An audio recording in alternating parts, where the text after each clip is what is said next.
Donc tu nous as expliqué, Stella, comment tu t'étais retrouvée avec ton amie dans cette soirée. Je te propose qu'on la fasse venir parce que ça y est, elle est arrivée, Juliana. Ok. Juliana, tu nous rejoins? Hey, hey. Donc Juliana, c'est toi la fameuse amie de Stella. C'est ça, c'est moi. Ça fait longtemps que vous êtes amis? Oui, oui. Ça fait un petit bout de temps là. Ça fait un petit bout de temps. Donc si je comprends bien, si j'ai bien suivi le discours de Stella, tu étais également accompagnatrice, tu étais avec Stella à cette soirée du lundi 14, donc entre minuit et 7h30 du matin. Exactement. Comment ça s'est passé à ton niveau? On est arrivé. Stella m'a appelé dans la journée pour me dire que on allait aller à cette soirée, qu'on allait rencontrer Chris Brown. Donc forcément, comme tout le monde, j'étais super excitée. Même si je ne suis pas une grande fan ou quoi, ça reste un personnage très important de notre génération. Donc j'étais très excitée de le rencontrer. C'est clair. Alors je sais, Juliana, que tu as été entendue par la police. Ouais. Par contre, ce que j'aimerais savoir, c'est est-ce que à cette soirée se trouvait la fameuse jeune femme qui accuse aujourd'hui Chris Brown de viol? Non. Le lundi, non, mais le mardi, oui. Elle était là le C'est-à-dire mardi. qu'elle a accusé Chris Brown de viol le mardi et son garde du corps et un autre ami. Non, elle n'a pas accusé le mardi, elle était présente à la soirée Oui, elle était présente à la soirée du mardi 15. Vous étiez présente à la soirée du lundi 14, si je comprends bien. On Et était le là mardi lundi aussi. et le mardi. Ah, et le mardi aussi, vous Et y le étiez? samedi d'après aussi. Oui, et le samedi, on y est retourné, mais c'était juste une soirée. Voilà. Et on n'était pas monté à l'hôtel, par contre, le D'accord. mardi. Donc vous l'avez côtoyée, cette jeune femme? Non, pas du tout, en fait. On l'a juste vue. Donc, c'est Oui. une jeune femme, cheveux bruns, longs, très classique, en fait, très lambda. Et d'ailleurs, quand on l'a vue, donc nous, c'était au The Key. C'est la deuxième soirée qu'on a fait avec Chris Brown le lendemain, où du coup, on a été invités en VIP. On a dit bonjour à tous ses amis. Il était entouré, du coup, de ses amis. Et il y avait plein de filles autour, des filles des réseaux sociaux, etc.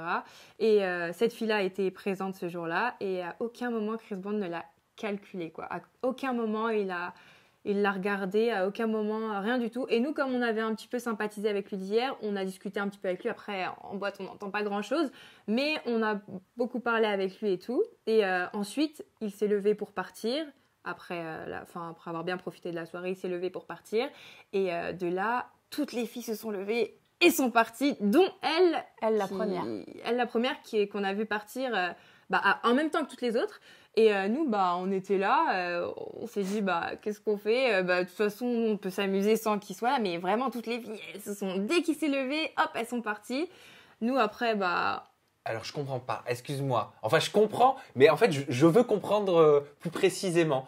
Vous êtes en boîte de nuit, carré VIP, Chris Brown se lève, donc il décide potentiellement de quitter la boîte de nuit, oui, c'est voilà, ça? il décide de quiter Et la donc, boîte de toutes nuit. les filles, vous étiez combien au total En fait, le mardi 15? On était peut-être, dans le carré VIP, on était peut-être une bonne quinzaine, une bonne vingtaine Ouais, même. bonne vingtaine, ouais. Et il y avait donc les 7 filles présentes à veille. la soirée de la veille. Dont vous? Exactement. Et c'est vrai que je pense qu'on était les seuls avec qui il discutait parce qu'il avait bien vu que les autres filles, c'était potentiellement des groupies.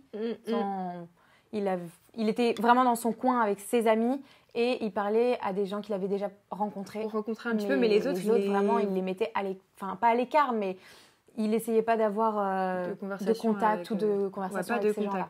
Et du coup, il s'est levé et il est parti. Et d'un coup, t'as tout le monde, un amas de gens qui partent pour demander où est l'after party, c'est où qu'on va, etc. Et du coup, nous, on les a regardés comme ça. Et à ce moment-là, on s'est dit, bon, on fait quoi? On va vraiment aller avec tous ces gens-là, mais j'espère qu'ils y vont pas tous. Donc, par curiosité, on est quand même parti devant le mandarin à la réception. Et là, on a vu qu'il y avait plein de filles. Carrément, la réception se plaignait et nous, on s'est dit non, mais on va pas se mélanger à ça. Enfin, nous, on a passé une bonne soirée cool avec lui hier. C'est pour qu'il y ait autant de filles et ça sentait la concurrence, tu vois. C'était vraiment c'était pas une soirée comme c'était pas comme la dernière fois. Donc du coup, on a dit à notre contact bon, nous, on rentre. De là, on a croisé son garde du corps. Du coup, je crois que c'est celui qu'elle a accusé aussi de viol, qui raccompagnait justement 2 autres filles qui, elles aussi, étaient fatiguées, souhaitaient rentrer.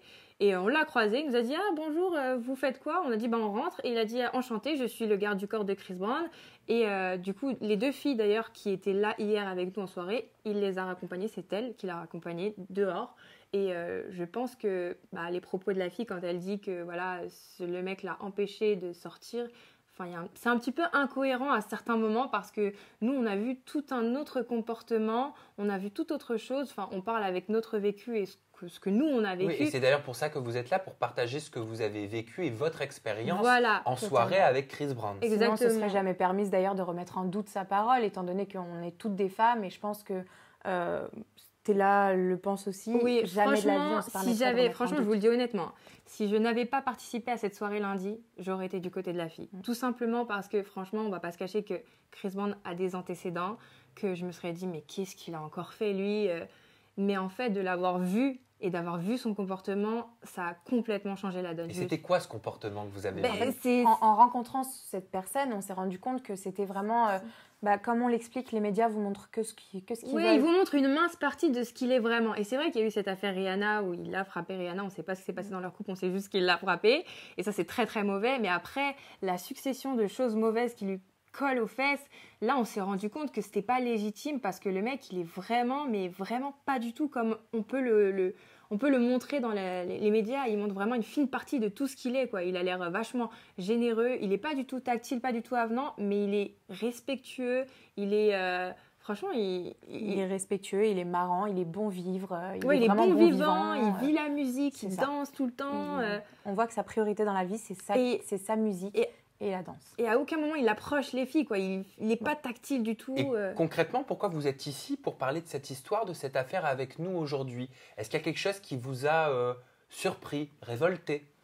On parle quand même de viol et que ce soit pour une femme d'être prise pour une menteuse, ça doit être complètement horrible, je le conçois, mais pour un homme d'être accusé de viol, surtout un homme comme Chris Brown qui a toutes les filles qu'il veut, qui peut dire next en un coup de fil, son pote qui passe, d'ailleurs il passe je pense toujours par ses potes parce qu'il ne parle pas directement, on l'a bien vu, en un coup de fil il a une autre fille s'il veut, et Bien puis sûr. d'ailleurs quelques jours après il a ramené sa copine actuelle.